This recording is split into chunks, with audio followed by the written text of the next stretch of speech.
Primer chango mundialista. Hacemos su comienzo para matar el tiempo en esta jornada número 27.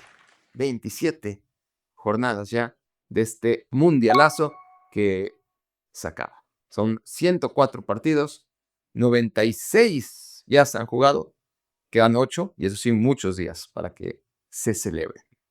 Reflexión número 1. Bueno, estoy de regreso en la cueva, por cierto. Quien se lo pregunte, es un día de descanso. Íbamos a ir a Los Ángeles. Finalmente Estados Unidos perdió, se canceló el viaje a Los Ángeles y aprovechando el día libre he venido a Connecticut antes de regresar a Nueva York a cargar pilas, pero no sin antes grabar esta edición de este podcast que tanto han colaborado ustedes para que crezca. Ya hablaré de los lugares en que estamos situados ahora mismo en los charts, tanto de Apple Podcast como de Spotify. Pero eso lo dejamos para el final, para aquellos que estén interesados.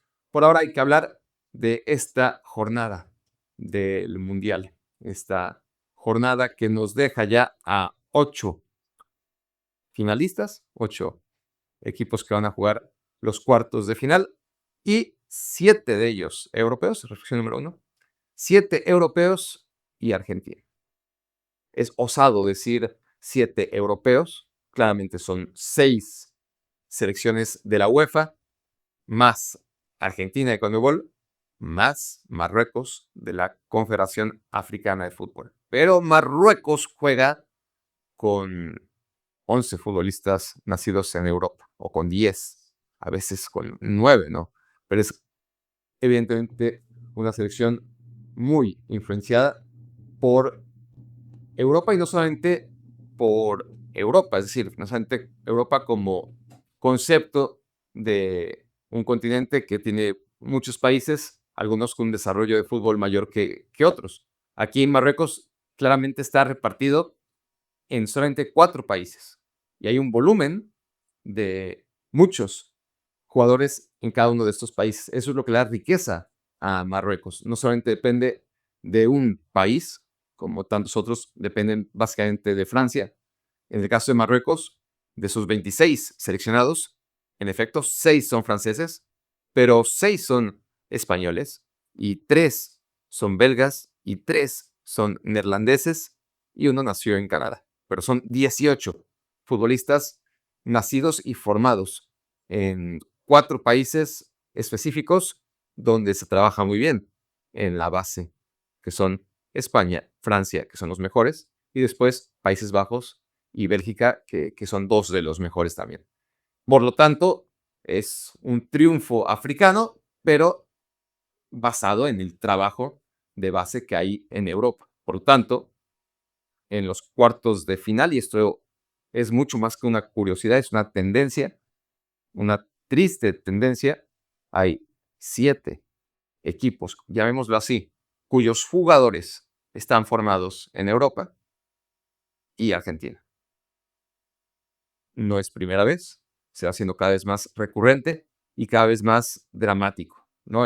Porque por lo menos Brasil desde 1990 había estado en cuartos de final. En el 90 quedó fuera en octavos, pero había quedado eliminado en cuartos de final desde entonces. A veces fue campeón un par de veces, en el 94 y en el 2002, digo desde 1990, que había sido la última vez que se había quedado en octavos, y alguna vez se había quedado en semifinales también, cuando perdió en contra de Alemania en casa, de la manera en la que perdió, desastrosa y que quizás había sido mucho mejor quedar fuera en octavos de final contra Chile, ¿no? En aquel mundial en el que estuvieron a punto de quedar fuera en casa, hubiera sido una tragedia, pero no creo que a las dimensiones de haber perdido una semifinal 7-1. Hubieran perdido antes octavos de final contra Chile y no hubiera dejado una marca tan grande.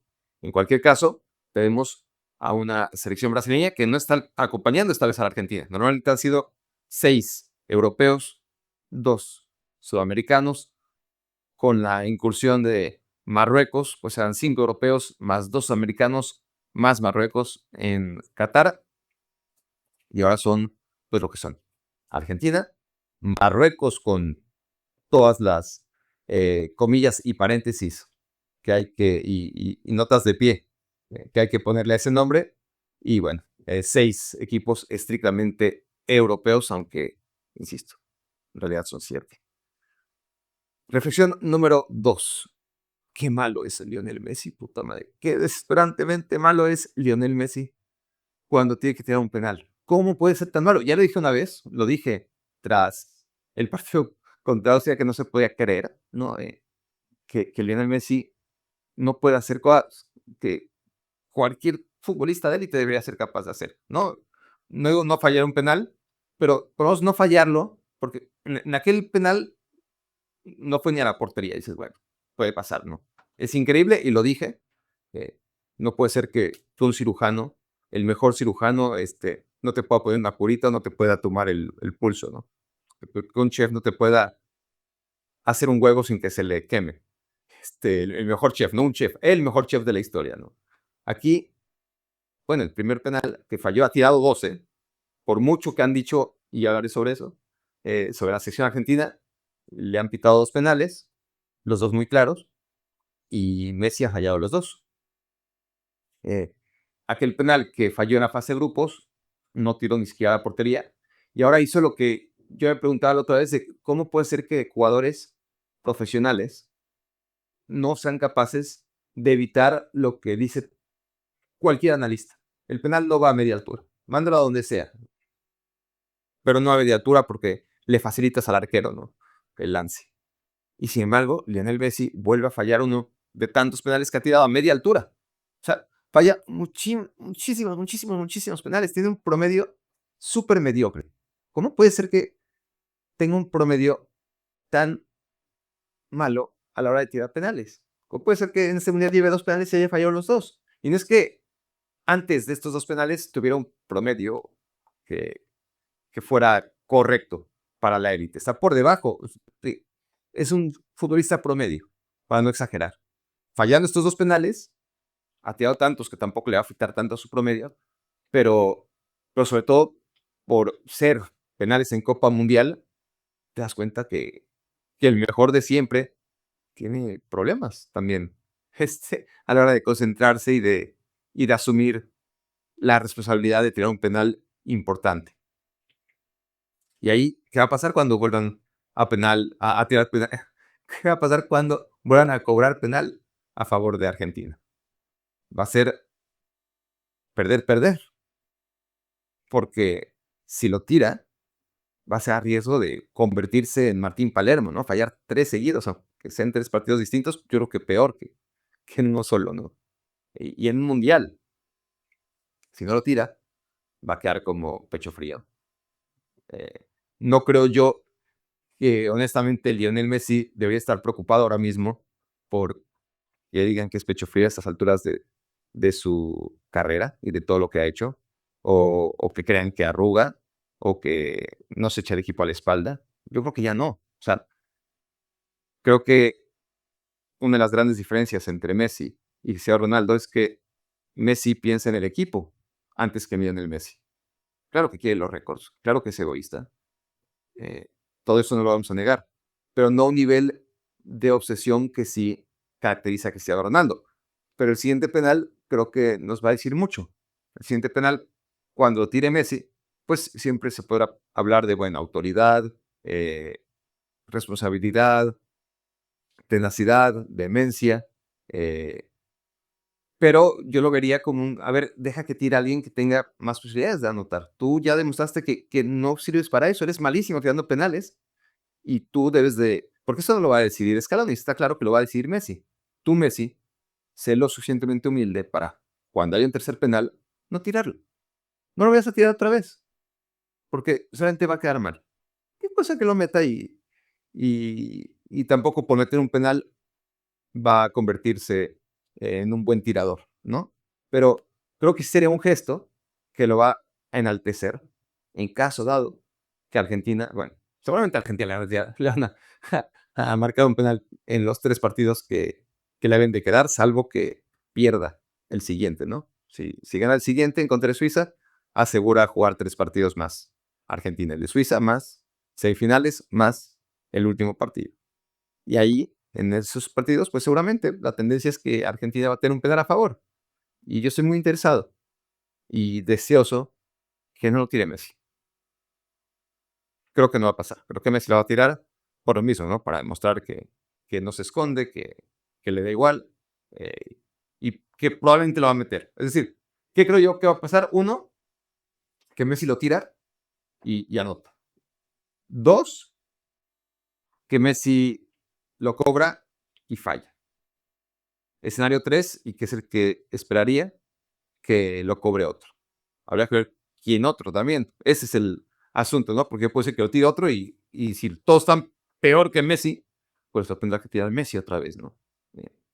Pero sí siento que Lautaro, por ejemplo, bueno, de hecho dije que Argentina habían pitado 2 penales y que Messi falló los dos, y ahora que menciono a Lautaro me acuerdo que no, que Lautaro también cobró su penal en contra de Jordania y, y le han pitado entonces 3 a Argentina en estos 5 partidos.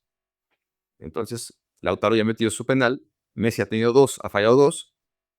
Si está en la cancha, que sea Lautaro, y si no está Lautaro, supongo que será Julián, que anda fatal también, pero no quiero ver a Messi cobrar un penal más. Realmente no quiero. Estoy harto de que Messi falle penales. Estoy harto de la mediocridad de Lionel Messi tirando penales. Reflexión número 3. Argentina iba perdiendo 2-0 contra Egipto, ha remontado, otro resultado histórico. Un encuentro que más que fortalecer a Argentina por venir de abajo y reforzar la situación del bloque que es anímicamente, no va a hacer que Argentina se sienta mejor. Es decir, a Scaloni lo escucho en la conferencia de prensa hablar sobre un gran partido, sobre que el resultado no estaba siendo bueno porque el equipo estaba jugando bien. Y claramente eso es lo que se quiere decir, eso es lo que quiere que oigan sus jugadores, porque, porque necesitan vivir en esa falsedad. Porque ubicarse en la realidad a esas alturas no les va a ayudar de nada. Un mensaje autocrítico a meses o semanas de distancia del Mundial puede funcionar para que el equipo ajuste. Cuando ya estás en el Mundial y ya estás inmerso en esta dinámica y vas sacando los resultados, tienes que creer que los mereces, que los estás sacando porque eres mejor, porque eres el campeón del mundo y por eso estás ganando a pesar de las adversidades. Si lees a tus jugadores, por más que tú estés consciente o a nivel de inconsciente, no sé si Scaloni lo hace porque no se da cuenta, porque está vendado, o si más bien porque no puede ganar absolutamente nada ratificando lo que todos vemos, ¿no? Si nos da la razón, pues no gana absolutamente nada. Está viendo lo obvio y además está metiendo duda en un vestidor que necesita, a esas alturas por lo menos, creerse que en realidad están haciendo las cosas bien. Porque, porque si se dicen lo obvio, lo que desde fuera es obvio, que la gente está jugando fatal, no va a haber tiempo suficiente para mejorar lo que ahora mismo está haciendo mal. A nivel cancha, vamos, el nivel de los jugadores, me refiero. En Scaloni está ver lo que está ocurriendo y hacer los cambios pertinentes, por más que a la hora de hablar no quiera que el equipo sienta que está haciendo las cosas mal. A Scaloni sí que le conviene que el equipo siga autoengañándose, porque no es un momento en el que podemos decir, mira, la autocrítica le va a servir a Argentina. No, al contrario, la puede hundir. Si ellos creen que lo están haciendo bien y que empatar contra Cabo Verde de milagro y ganarle en tiempo extra y estar perdiendo 2-0 contra Egipto y ganarle de remontada en el último minuto, si creen que eso es normal, si creen que eso es producto de lo bien que está Argentina, ok, que lo crean y nos va a fortalecer de cara al siguiente partido, pero al menos no los va a debilitar. Si les dices, puta, estamos haciendo las cosas fatal, pues sí los va a debilitar anímicamente porque no va a mejorar el nivel de Argentina ahora mismo, de la nada, tras lo que hemos visto ante 5 rivales menores. Argentina va a seguir dependiendo de Lionel Messi y de un Messi. Hay dos realidades que conviven en la selección argentina, que Messi está extraordinariamente bien, es tremendo, y que el resto está mal, que colectivamente el equipo no está funcionando, y así le ha alcanzado para meterse en cuartos de final enfrentando a rivales de poca jerarquía. Son esos dos análisis, ¿no? Lo de Messi es que ya, ¿qué más vamos a decir? O sea, ya cada partido marca diferencias, cada encuentro es excepcional, no solamente que mete el gol, sino cómo va arrastrando el equipo a conseguir el resultado, ¿no? Van perdiendo 2-0. Parece que la sensación es que Argentina está absolutamente muerto, que el 3-0 está al caer. Egipto jugó muy bien. Egipto defendió antes de esos últimos 15 minutos. Fue un equipo que, ¿cuántas veces no hemos visto a México, ¿no? En una situación similar. Pero aquí peor. México nunca ha tenido un encuentro así, ganando por 2 goles cómodamente, muy cerca del tercero. La sensación era el 3-0 de Egipto cae mucho antes que el 2-1 de Argentina. Sin embargo, Messi aparece y retrasa su posición y luego se va a la derecha y empieza a acelerar. Y ya la edad que tiene ya no solamente es el olfato goleador que mantiene, sino la capacidad de cambiar ritmo y de que nadie lo pare en el 1 contra 1. La cantidad de oportunidades que sigue creando con el pase, la cantidad de ocasiones que sigue creando a partir del desborde, que, que siguen siendo magníficos, que son mejores que nunca. Inclusive lo que hizo hoy, a nivel estadístico, no lo hacía ningún jugador desde Diego Armando Maradona en el 86. Oportunidades creadas y, y dribles. Son números increíbles para cualquier jugador. Estamos hablando que nadie lo hacía desde Maradona en el 86 y al tratarse de Messi, pues ya no es sorprendente. Pues que es Messi a los 39 años, no mames. Entonces, analizar al arbitraje, en lugar de analizar el verdadero factor que es Lionel Messi, su estado de forma y el partido sensacional que hizo, se tiene que hablar, es que esto es fútbol, ¿no? Se puede hablar de todo lo demás siempre y cuando sea obvio, pero, pero creo que lo primero que hay que hablar, y ya hablaré del otro, pero lo primero que hay que hablar es que Messi, fallando un penal, que es un desastre, yo dije, es horrible, tirador de penales, generó 6 ocasiones de gol. Tiró una vez al poste, tuvo 5 dribles, nadie había tenido un mínimo de 5 dribles y un mínimo de 5 oportunidades creadas desde Diego Maradona en 1986. Nada, ni siquiera Messi. Y eso es lo que se tiene que decir primero. Es algo histórico, ¿no? Eso no lo hacen los árbitros. Ahora, otra cosa es reconocer, mira, Argentina gana gracias a Lionel Messi, pero los árbitros le facilitan la tarea más allá de que Messi no lo necesita porque las estadísticas que consigue partido a partido, el peso que tiene en los encuentros, no tiene nada que ver con empujones arbitrales. Eso es un análisis que puedo respetar. Pero reducir el análisis de los partidos de Argentina y de lo que está haciendo Lionel Messi, desde aquella vez en que una falta que debió ser de amarilla y ya está, eh, en contra de Argelia, y se habla más de eso que de los 3 goles que mete, me parece aberrante, ¿no? Y no voy a hacer que la opinión de la gente que cree en las teorías de conspiración y particularmente le hace sentir bien que Messi sea ayudado para justificar su grandeza. Si les hace sentir bien, no voy a ser yo ni nadie quien les haga cambiar de opinión.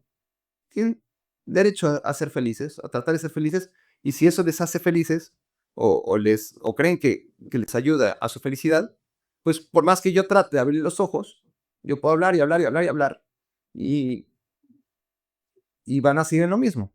Si ustedes piensan, si algunos de ustedes piensan lo que piensan, no seré yo quien diga, ah, mira, Barack tenía razón. No, es un debate que está tan polarizado, en donde ustedes dirán, bueno, gente como Barack tampoco ve razones, tampoco va a cambiar su opinión, tampoco se quita la venda a los ojos. Para mí, obviamente, dentro de mi realidad, no hay ninguna venda. Hay un futbolista que está haciendo cosas increíbles que las ha hecho a lo largo de toda su carrera, que a esas alturas está haciendo cosas que nunca nadie hizo, ni siquiera él, a otra edad. Y esa es la razón por la que Argentina, jugando fatal, está avanzando. Esa es la razón. Yo, en este partido, quiero hablar de los árbitros, hablemos de los árbitros. Honestamente, no he visto en este partido, me refiero al Egipto contra Argentina, ninguna ayuda arbitral. Nada. Ni una sola ocasión en donde Argentina se haya favorecido por un error arbitral. Por decisiones arbitrales, sí. Para eso están los árbitros, para tomar decisiones que favorecen a un equipo y perjudican a otro. Pero un error arbitral que haya beneficiado a Argentina, en este partido no. Y después podemos hacer una lista de otros partidos en Qatar 2022 y en este mundial y podemos debatir. No tengo esa memoria fotográfica, ni el tiempo de hacerlo, ni las ganas ahora mismo porque no toca. Eh, pero si vamos a hablar del partido de hoy, hoy sí toca. Y en el partido de hoy no hay una sola ocasión que me haga sentenciar, mira, aquí Argentina recibió una ayuda. No hay un momento del partido que me haga concluir, si no fuera por el árbitro, Argentina no avanza. Sí, a Argentina le pitaron un penal a favor, que falló Messi, entonces no tuvo incidencia en el marcador y el penal fue muy claro. Sí, a Egipto le quitan el 2-0, de todas formas volvió a meter un 2-0, ¿no? Poco después, era tan superior Egipto, jugó tan bien Egipto los primeros 75 minutos, tan ordenado, con las ideas tan claras a la hora de recuperar la pelota, desnudando totalmente en transición a Argentina. Egipto lo hizo muy bien y Argentina lo hizo muy mal. El 2-0, el primer 2-0, está bien anulado. Odio, que quede claro, odio que el VAR intervenga para robar goles como el de Egipto. Fue sensacional. Recuperaron el balón, se lanzaron al ataque, combinaron rápido, preciso. Lo que hace Mohamed Salah es tremendo, lo que hace Zico también. Triangulación extraordinaria. Quedan expuestos. Más allá de que no haya subido al marcador, la exposición ahí queda, permanece. De Leandro Paredes, de sobre todo de Enzo Fernández y de Nahuel Molina. Quedan muy retratados todos. Pero aunque odie que el VAR intervenga y nos quite un gol tan precioso como el que metió Egipto, eso es una de las razones por las que no me gusta el VAR, ¿no? Porque a través de una herramienta que está fuera de la cancha puedes anular goles maravillosos como este. Y odio que le roben a Egipto ese gol. Odio que este tipo de decisiones afecten y borren de la historia uno de los goles más preciosos que habríamos visto en esta Copa Mundial. Pero eso no significa que no haya estado bien anulado. Puede ser que no me guste, realmente no me gusta, pero estuvo bien anulado. Cuando digo que el VAR le robó ese gol a Egipto, no me refiero a que haya estado mal anulado. Me refiero a que una gran jugada o una tontería del reglamento es cancelada. Si el árbitro no la vio, entonces no se marca. No es un error grave, no es un asunto en el que haya tenido incidencia directa desde mi punto de vista el gol de Marruecos a partir de la falta que en el otro lado de la cancha recibe Lisandro Martínez. Pero son las dos realidades en esta jugada. Una que no me gusta, hubiera preferido que no ocurriera siempre y cuando no estuviera en el reglamento.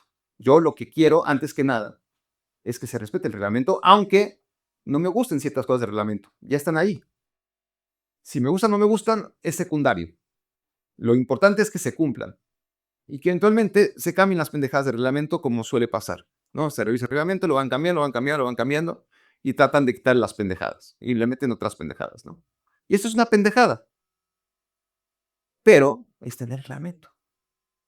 Si hay una falta cuya consecuencia es que en la misma jugada la pelota cabe en la portería, ese gol se anula. Está claro que es la misma secuencia. Está claro que la jugada del 2-0, del primer 2-0, nace de una falta. Está claro que hay un pisotón. Quien no lo quiera ver es por eso, porque no lo quiere ver. No es que no se vea, no es que sea debatible. Es un pisotón. ¿Odio que ocurra? Sí, pero odiaría más que no se cumpliera el reglamento. Cambiamos el reglamento y a partir de ahí juzguemos que ese tipo de jugadas son robos arbitrales, ¿no? Aquí es un robo del VAR en la medida en que Egipto hizo un golazo y el VAR se lo quitó, pero no significa que el VAR en este caso no haya operado de acuerdo a los lineamientos del VAR. Y en cuanto a las otras jugadas, lateral de Salah, nada, absolutamente nada. Un choque de Salah con el defensa, no del defensa con Salah, el balón ya le quedaba atrás, nada. En esa misma jugada, un jalón de McAllister, debatible. Ahí sí, fíjense, debatible. De esos hay muchos por partido, pero la toma es muy lejana. No sé si convenientemente no nos enseñan otro tipo de toma, no lo descarto tampoco. Pero basado en la evidencia, tampoco me parece un escándalo. Ese 2-0, por cierto, ese primer 2-0 fue previo al gol que anotaría muy poco después y muy parecido a Egipto. Otro 2-0, menos bonito, pero otra vez desnudando la carencia de Argentina en transición. En transición ataque-defensa, que fue un desastre. Y poco después de ese primer 2-0 anulado, cayó de todas formas el segundo 2-0. Y créanme, no hubiera sido el 3-0. No hubiera ocurrido. Quien tiene esa lógica realmente no piensa bien.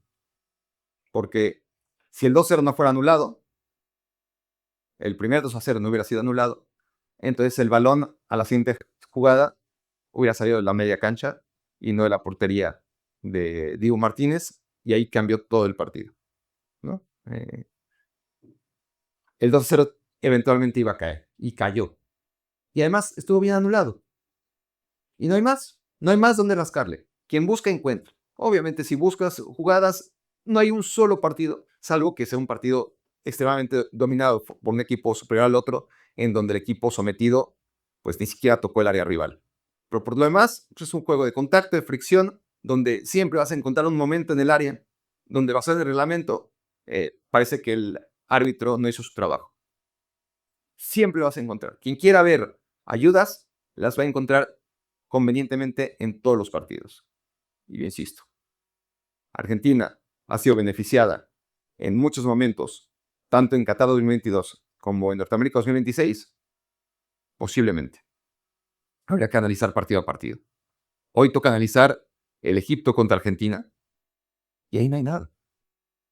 Les juro que no hay nada. No sé. Insisto, los que quieran ver cosas, las irán viendo. Los que estén seguros de que a Messi le han regalado todo, así seguirá siendo. No van a creer la opinión nunca. Entonces, es estéril, ¿no? Es seguir con este debate. Simplemente los árbitros. Hoy, en el Argentina contra Egipto, hicieron un buen trabajo. No tomaron una sola decisión errónea que perjudicara a Egipto. Obviamente que tomaron decisiones. Y esto, pues así es la tarea de los árbitros, ¿no? Tomar decisiones que perjudican a un equipo. Pero que las decisiones de los árbitros perjudiquen a un equipo no significa que sean decisiones erróneas. El problema es que un árbitro cometa un error que le perjudique a un equipo y que beneficie al otro. Aquí no hay un solo error arbitral que beneficie a Argentina y que perjudique a Egipto. El jalón de McAllister, insisto, podría ser. No es lo suficientemente relevante. Hay muchos de esos en un partido como para hablar de un robo. No. El partido se analiza desde otro... Se debería analizar mucho antes por lo que sí se puede contar y ver. No necesitas de las estadísticas para notar lo que hizo Messi, ¿no? La capacidad que tenía para tomar la pelota, acelerar, cambiar de ritmo y cuando Argentina estaba desahuciado, hacer que levantara justo a tiempo, con la cuenta regresiva.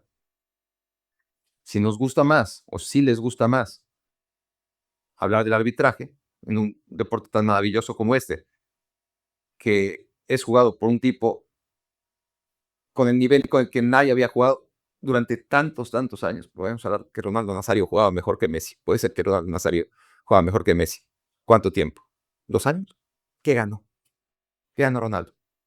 Antes de la lesión, ¿eh? Ese Ronaldo que realmente era el mejor. Ese Ronaldo que realmente era una tromba. Pues en España no ganó la Liga. En Italia no ganó la Serie A. La Eredivisie sí.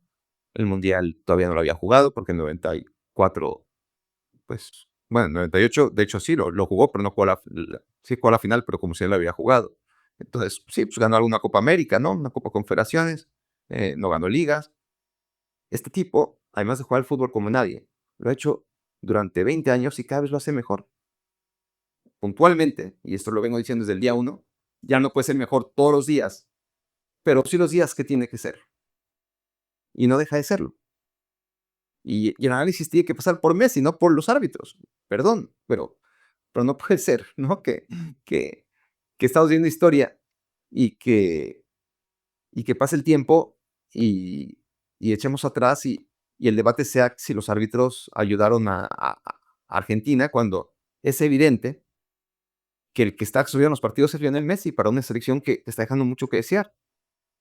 Pero bueno, podemos seguir y no va a cambiar la opinión de quienes prefieren hablar de los árbitros porque realmente creen que hay un robo, porque creen que esto es un escándalo. Es lo que quieren ver, es lo que quieren creer y es lo que sigan viendo. Y no hay nada que hacer. Reflexión número 4. Colombia quedaba fuera. Colombia era la esperanza para que Conmebol y el resto del mundo tuvieran un representante más allá de Argentina.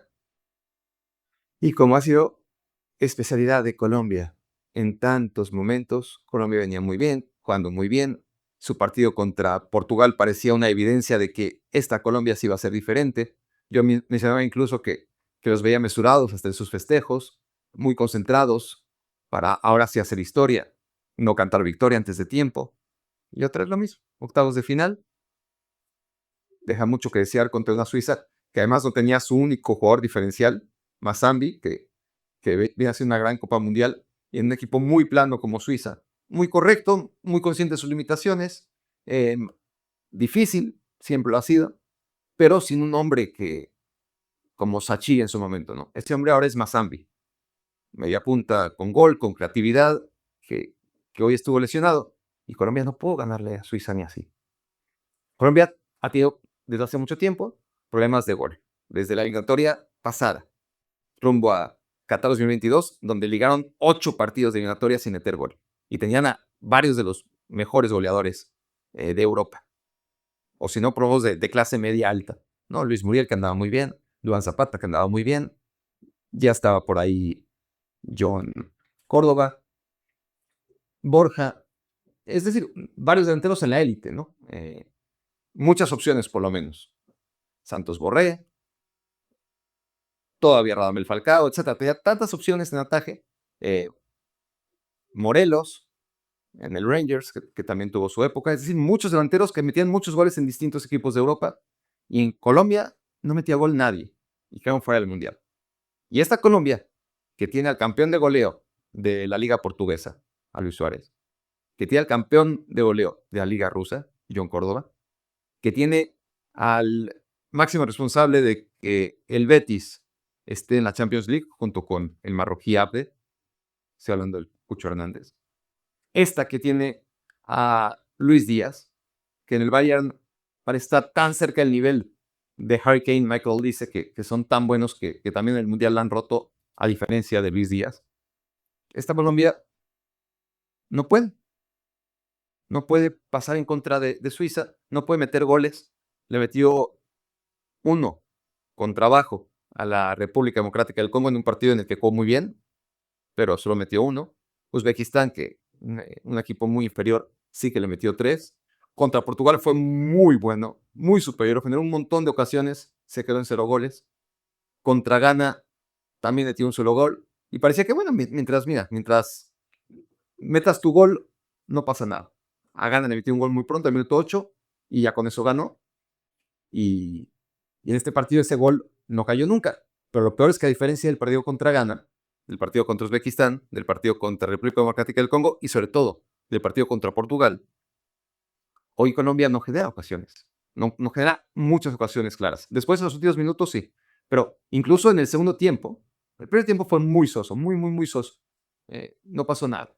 En el segundo tiempo, sorprendentemente, Suiza fue más que Colombia. Por lo menos en los primeros 30 minutos del segundo tiempo.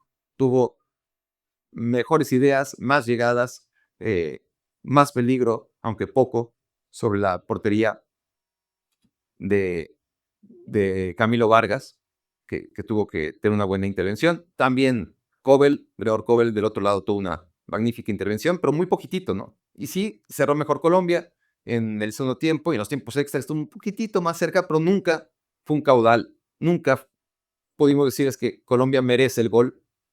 Ya los penales y sabemos que Colombia es muy factible que pierda en penales. Tiene esa tradición y cuando llegó Davinson Sánchez, no creo que haya una sola persona que no haya pensado, Davinson no va a fallar.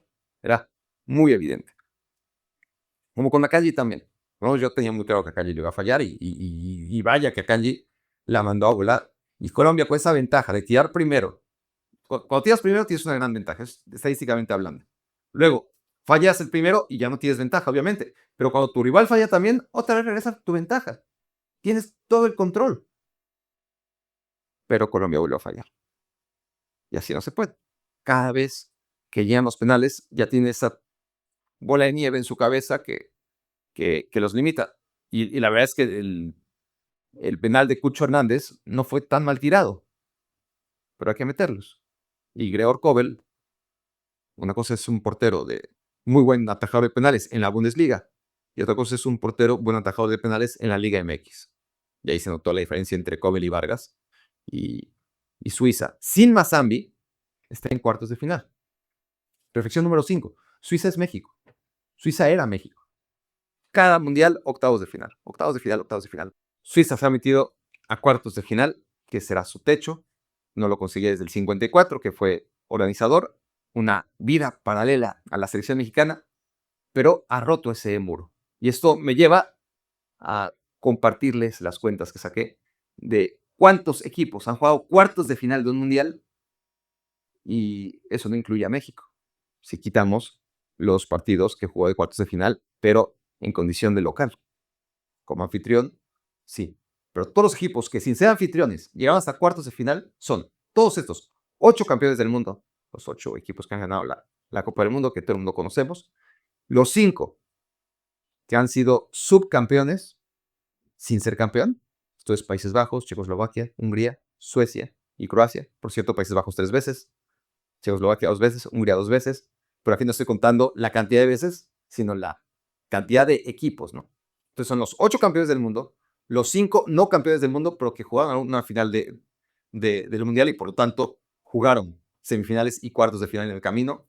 12 equipos que nunca jugaron la final del Mundial, pero que sí se quedaron en semifinales. Polonia, Bélgica, Estados Unidos, Portugal, Chile, aunque lo hizo en casa y lo podríamos quitar, llegó más lejos que México, pero bueno, fue en casa. Quítenlo si quieren. Austria, Turquía, Yugoslavia, Corea del Sur, Unión Soviética, Bulgaria y Marruecos. Y luego están 18 equipos que nunca jugaron semifinales como México, pero sí que jugaron cuartos de final sin ser organizadores. Suiza, Perú, Paraguay, Camerún, Colombia, Rumania, Costa Rica, Dinamarca, Ghana, Senegal, Noruega, Irlanda del Norte, República de Irlanda, Gales, Corea del Norte, Cuba, Alemania del Este y Ucrania. Entonces son los 8 campeones, más los 5 subcampeones, más los 12 semifinalistas, llevamos 25. Quitamos a Chile si quieren, porque cuando llegó a semifinales fue organizador, ok, 24. 18 que llegaron a cuartos de final, sin haber jugado nunca semifinales, en donde podríamos incluir a México, pero lo excluimos porque fue anfitrión. Entonces son 42 selecciones que alguna vez jugaron cuartos de final sin ser anfitrión. México nunca lo ha logrado. Hay 42 selecciones que sí lo hicieron. Luego, si quitamos el fútbol de las cavernas, si les parece engañoso meter a selecciones como Checoslovaquia, Hungría, Polonia, Estados Unidos, Austria, Yugoslavia, la Unión Soviética, Perú, Irlanda del Norte, Irlanda, Gales, Corea del Norte, Cuba, Alemania del Este, todavía nos quedan 28 selecciones que han alcanzado cuartos de final desde 1990. Hasta Rusia. La URSS no, pero bueno, Rusia sí. Si estamos hablando, olvidémonos de si fueron anfitriones o no fueron anfitriones. Simplemente desde 1990. Sí, la última vez que México llegó a cuartos de final fue en el 86. Ok, desde ese momento hasta la fecha, en estos 40 años, hay 28 selecciones que han alcanzado los cuartos de final. México no. México no está entre esas 28 selecciones que han dado ese paso, que cuando lo de México nos vamos a volver locos, por fin. Pero incluso en ese momento de alegría, ahí estará ahora Federer diciendo, a ver, México acaba de hacer lo que han hecho, vamos a ver si nos acumulan más, porque esa lista de 28 es porque Noruega se ha metido a cuartos de final en este mundial y porque Suiza, que no lo hacía desde el 54, también. 28 selecciones, insisto, en los últimos 40 años que se han metido a cuartos de final y en donde México no se encuentra. Es tremendo, ¿no? Reflexión número 6. Egipto. Vamos un poquito a Egipto porque es increíble lo que hizo Egipto, ¿no? Lleva hasta octavos de final, estuvo a nada de esa cuartos de final, sometió a Argentina y, y esto con una versión terrible de Omar Marmoush, horrible mundial del jugador del Manchester City, y un Mohamed Salah en decadencia que hizo lo que pudo, que anduvo bien en general, pero que ya no es el Mohamed Salah de antaño, ni siquiera el del año anterior, ¿no? La temporada 25-26 fue horrible Salah, 24-25 fue magnífica, y con un técnico, además que Sam Hassan, jugador del 1990, no había sido entrenador en ningún momento, no le habían dado la oportunidad, habían apostado por otro tipo de entrenadores, Queiroz, Javier Aguirre, muchísimos, ¿no? Y Hassan Hassan era como ese exfutbolista ídolo histórico del fútbol egipcio antes de Mohamed Salah, y, y no tenía argumentos para dirigir a la selección después de tantos años, ¿no? Jugó en 90, ¿no? 94, 98, 2002, 2006, 2010, 2014, 2018, 2022 y de repente en 2026 le dan la selección. No sabían antes, ¿no? Gran técnico no debe ser. Y resulta que Egipto juega muy bien, hace un muy buen mundial. Sí, se beneficia de un grupo a modo, donde Uruguay no, donde Bélgica fue un desastre como cabeza de serie, pero donde Egipto no solamente empata contra Bélgica, sino que muestra buen juego, ¿no? Un grupo muy abierto en el que logra clasificarse y después aparece en 16avos, le toca a un rival como Australia, lo vence y ahora se enfrenta a una Argentina y estuvo a nada de meter ese tercer gol y no lo anota y los apagan las luces, como a tantos equipos chicos en los últimos 15 minutos y cómo culparlos porque se desapareció Lionel Messi en toda su magnitud y quedaron fuera. Pero todo esto con un Salah en decadencia o en declive y un Marmoush horrible. Uno pensaría, mira, si es que Egipto tiene alguna posibilidad de meterse a cuartos de final, tiene que ser con Marmoush y con un Mohamed Salah esplendorosos. Y no, el fútbol no funciona así.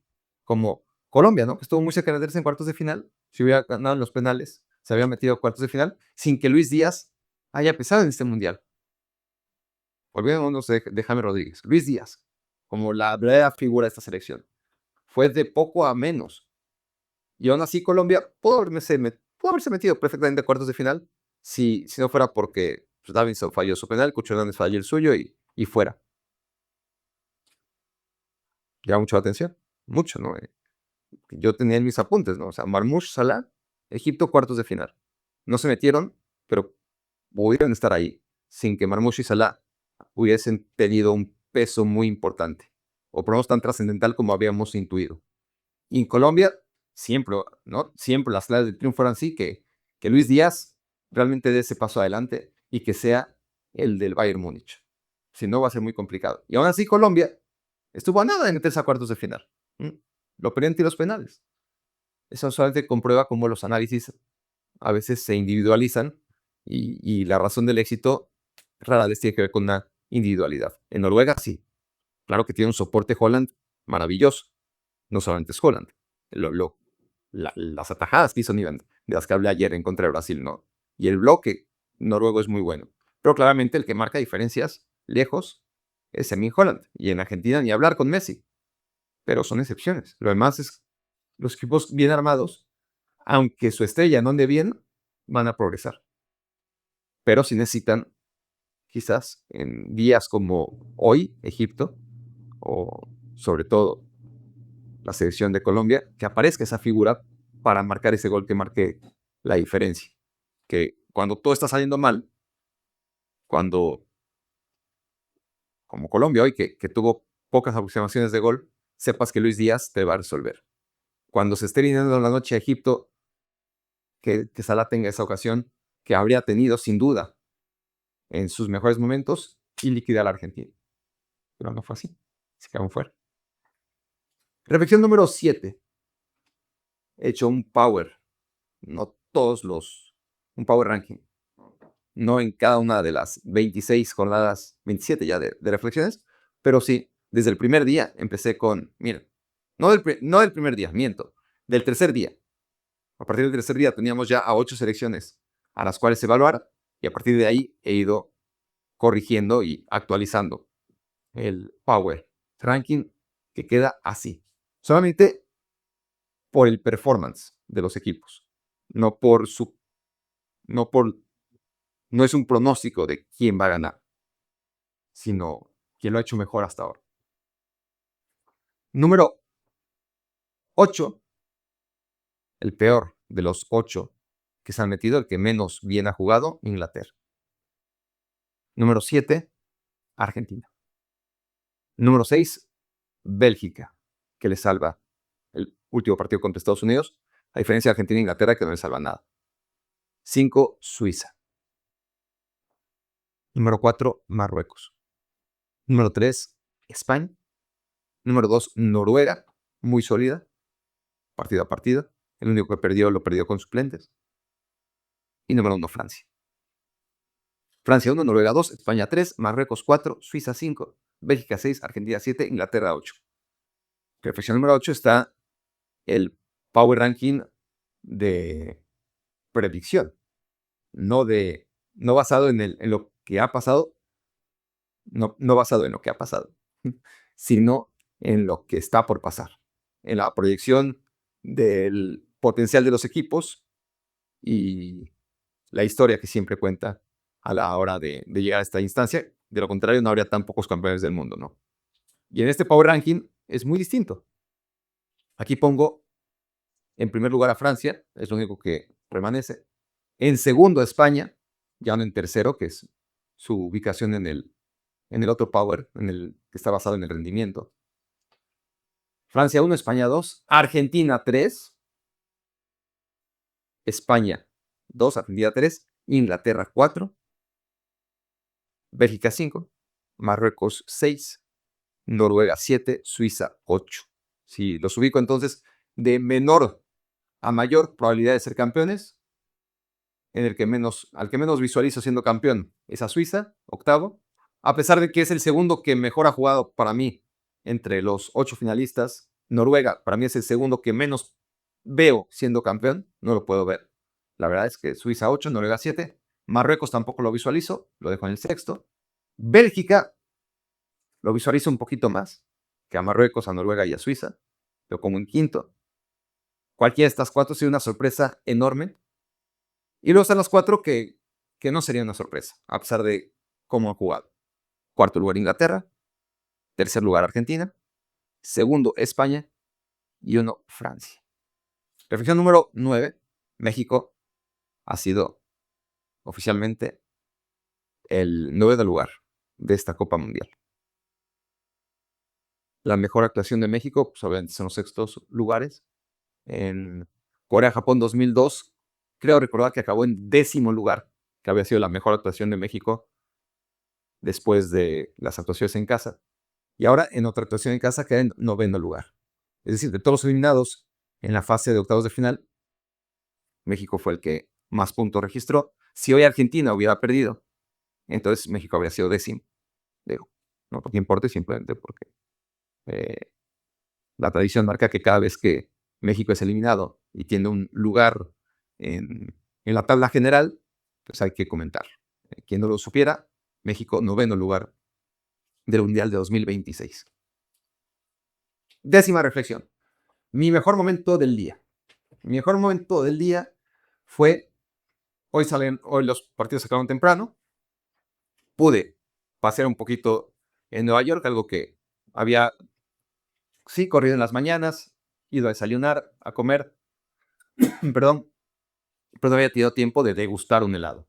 Mi mejor momento definitivamente fue el gelato que degusté. Y sobre todo por la expectativa. Como siempre digo, todo es la expectativa. Si me hubieran dicho, este es el mejor gelato del mundo, diría, está bueno, nada más.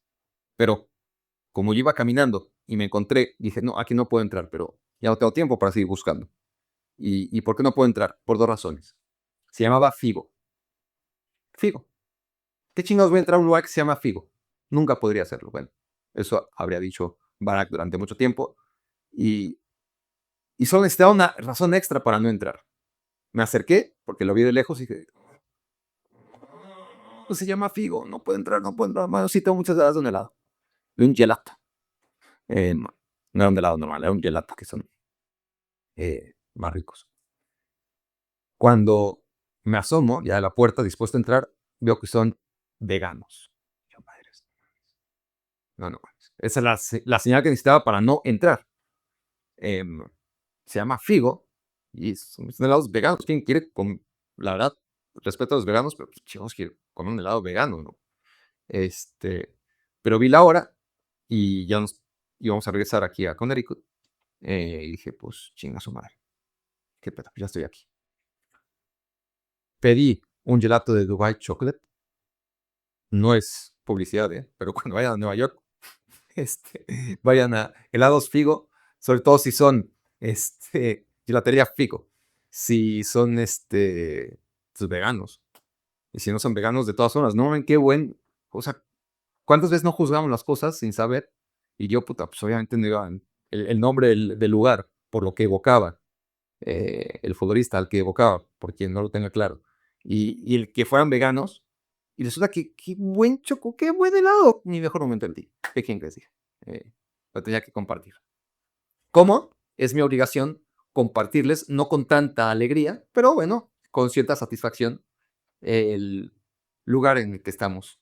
Cada vez que hay un corte, cada vez que acaba la fase de grupos, o acabó la fase de 16avos, ahora que acaba la fase de octavos, pues comparto cómo vamos escalando en esta misión que vengo cacareando desde mucho antes de que empezara la Copa Mundial, que era que me quiero volver chango, volver a ocupar el primer lugar en las listas de podcast durante la Copa Mundial en pues, podcasts deportivos en México. Ocurrió en Qatar 2022 con Apple Podcast y en este Mundial empezamos en primero, bajamos a segundo, a tercero, estamos otra vez en primer lugar. En Apple Podcast estamos donde tenemos que estar, donde nos corresponde, donde siempre hemos estado y donde hay competencia y donde nos da mucho gusto, pero no es nuestra prioridad. Gracias a todos los que escuchan Apple Podcast o que escuchan este podcast en Apple Podcast, porque son una fuerza tremenda. Fuimos los mejores en Qatar 2022, número 1, y en 2026 lo hemos sido, bajamos y volvimos a subir. Ahí estamos.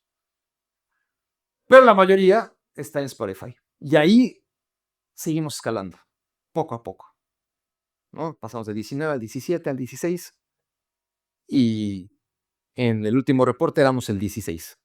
Coincidía con los octavos de final y decíamos, mira, estamos ahorita en octavos de final. Necesitamos estar entre los 8 mejores cuando lleguen los octavos de final. Yo decía, va a ser difícil. Creo que el objetivo debe ser acabar en el top 10 esta jornada. Pero tampoco lo logramos. Seguimos escalando, que es positivo. Estamos en el 13. Muy mediocre, si quieren mi opinión. Pero menos mediocre que el 19, el 17, el 16. Seguimos avanzando, que es lo importante. El podcast más escuchado en Apple Podcast es Me Quiero Volver Chango, si hablamos de podcasts deportivos en México. Muchas gracias. Y si hablamos de Spotify, somos el número 13. Gracias también a todos por ello. Y vamos a ver si acabamos ya en el número 1 de Spotify, pero creo que la misión ahora sí es mantener el número 1 en Apple Podcast y acabar en el top 10 en Spotify. Ese tiene que ser el objetivo. Y al paso que vamos, pues será un éxito, ¿no? Poco a poquito. Ya quedan muy pocos días de mundial. Vamos a cerrar con todo.